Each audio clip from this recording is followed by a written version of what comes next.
ఏడాది మొత్తం మేపిన కొంచెం పందెంలో ఫస్ట్ దేవ పడిపోయినట్టు ఇలా పడిపోతున్నారేంట్రా?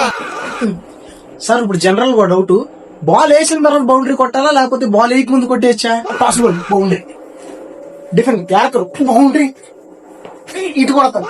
ఎరా నీ ఫ్లాష్ మ్యాన్ తెలుసా? ఫాస్ట్ పరిగెడు. మన సూపర్ మ్యాన్, ఆ గాల్లో మన సాల్ట్ మ్యాన్, రెండు కలిపి చేసి ఉంటాం. ఒక నిమిషం ఉండు, అలా 20 మీటర్స్ అవతల బాల్ పడుతుంది, క్యాచ్ పెట్టేసి వస్తాం. చూడు తమ్ముడు, నువ్వు జాగ్రత్తగా ఆడుతానంటే 1-2 రన్లతో నాటిసుకో, పర్లేదు. అదే బౌండరీ కొడతాను అనుకున్నావు అంటే మాత్రం బౌల్డ్ అయిపోతావు, చూసుకో. అలా కాదని ఇప్పుడు నేను ఎన్ని రన్లు ఇచ్చాననేది మ్యాటర్ కాదు, అక్కడ వికెట్లు పడ్డాయి లేదా.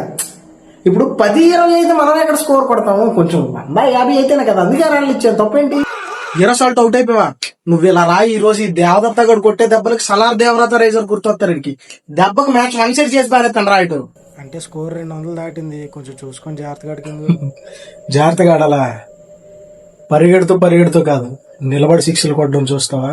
అదేంటన్నా బ్యాక్ టు బ్యాక్ బౌండరీలు బాధేస్తున్నావు? వాళ్ళ క్యాప్టెన్ నన్ను బౌండరీలు కొట్టాడు, మనం 4 కొట్టకపోతే మాట వచ్చింది ఎట్రా?